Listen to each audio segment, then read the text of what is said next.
The Adventures of Prince Husain and Mermaid Nyasa. In a place close to Egypt, was the country of Khuzestan. Khuzestan was ruled by the then King Abraham. Abraham was a noble and righteous king. He was dedicated to ensure the welfare of his subjects. Abraham was happily married to his wife Silantra. Silantra was a dutiful wife who served her husband with utmost devotion. They were blessed with a boy, a young prince named Husain, and a daughter, a young princess named Zara. As a young prince, Husain mastered the skills of archery, horse riding, swimming and sailing. Zara, on the other hand, was trained to be an expert cook. Every full moon night, King Abraham conducted a ceremony of sorts. Kings from the neighboring kingdoms participated in this ceremony. People of the kingdom celebrated this occasion with fervor and gaiety. There were huge processions where artisans exhibited their skills. Mouth-watering delicacies were served to mark the celebrations. On one such full moon night, the kingdom of Khuzestan was engaged in the ceremonial event. Silantra, accompanied with Prince Husain and Princess Zara, joined in the celebrations. Skilled artists from different corners of Khuzestan presented themselves before King Abraham to display their talents. The magician Mustafa held the audiences spellbound with his performance. At first, magician Mustafa amused the royal family with small and petty tricks. Finally, he drew close to the finest acts of all. The magician Mustafa invited Prince Husain to come forward. Magician Mustafa captivated the audiences with his finesse as he progressed from one act to another. Prince Husain stepped forth innocently without the slightest idea of what his future held in store for him. The magician Mustafa asked Prince Husain to enter a large tank of water. Husain willingly agreed to magician Mustafa's request. As Prince Husain entered the tank full of water, he was transposed to another world. Prince Husain found himself in a large ocean surrounded by aquatic creatures of all sorts.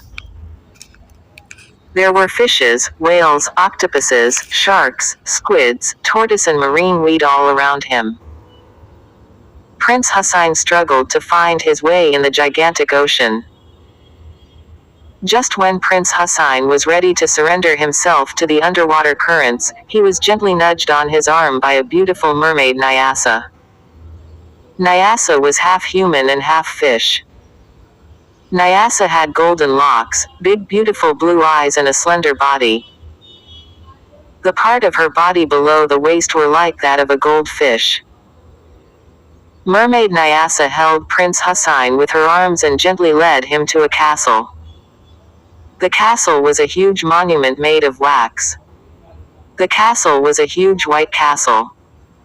Prince Husain found comfort in Mermaid Nyasa's arms.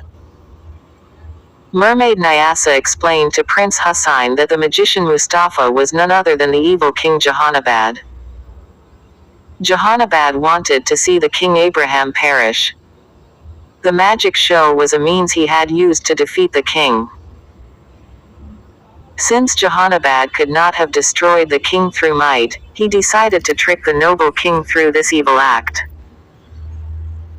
Mermaid Nyasa narrated to Prince Husain how she too had been a victim of evil Jahanabad's cruel deeds in the past. Jahanabad had killed Nyasa's father, the late King Aftab. Nyasa pleaded Jahanabad not to kill her. Jahanabad took pity on Nyasa. Nyasa was transformed to a mermaid and was entrusted with the tasks of serving Jahanabad as his dutiful slave. Nyasa was subjected to various kinds of atrocities by the evil Jahanabad. Nyasa found that her only way out of Jahanabad's evil ways was to help a prince sail to a mystic island which was located beyond the seven seas. This island had a secret room with jaguars guarding entry to the room.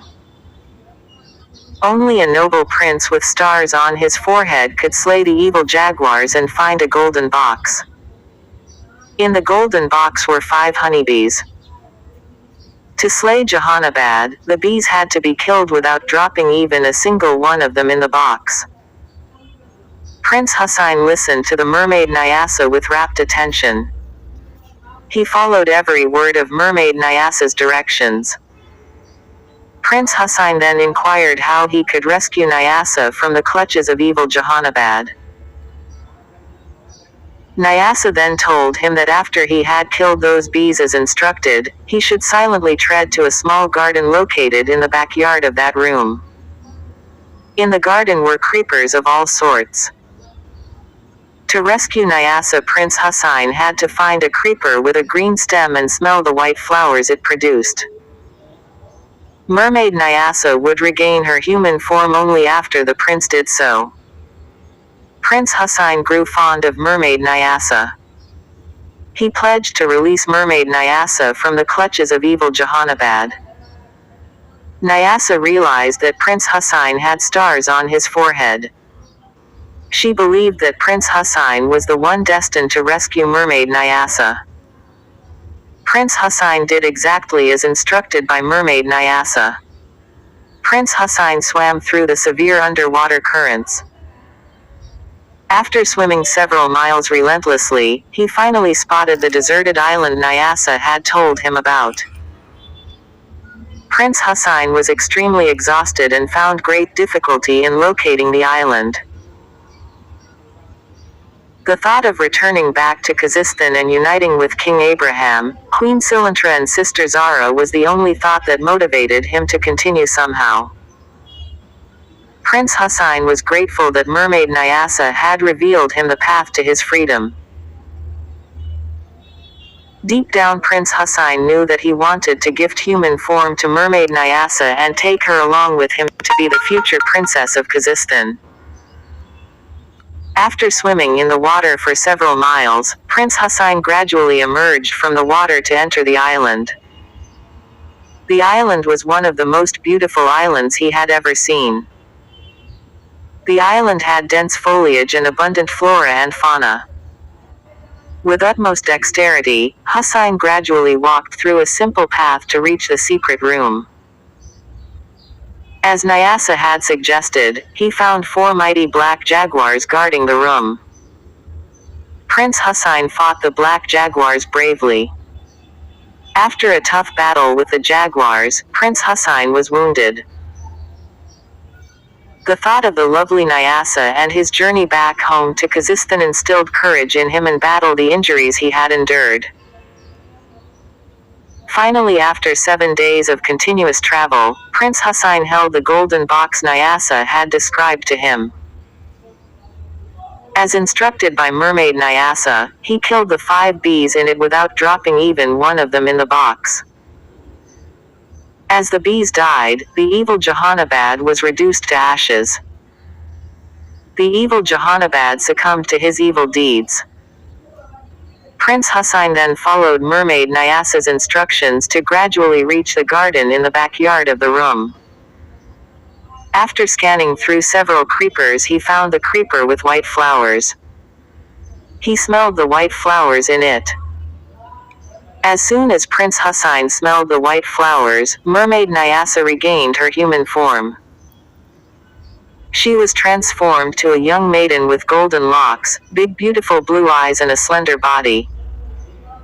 For a few minutes Nyassa marveled at her newfound human form.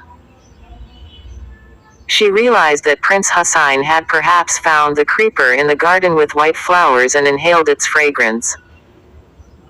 Prince Hussein swam back to the castle and found Nyassa waiting for him longingly. On seeing the prince, Prince Hussein embraced Nyassa. Thus, Prince Hussein rescued Nyassa from the evil clutches of Jehannabad. Prince Hussein, accompanied by the lovely Nyassa, gradually swam back to Khuzestan.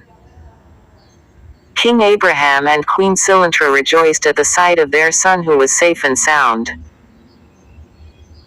Prince Hussein narrated the story of how with the help of Nyasa they had been saved from the evil clutches of Jahanabad. The return of their dear Prince Hussein was celebrated in the kingdom of Khuzestan with a lot of pomp. Nyasa was married to Prince Hussein to become the future princess of Khuzestan. The royal family including King Abraham, Queen Silintra and Princess Zara celebrated the return of their son Prince Hussein and daughter-in-law Princess Nyasa.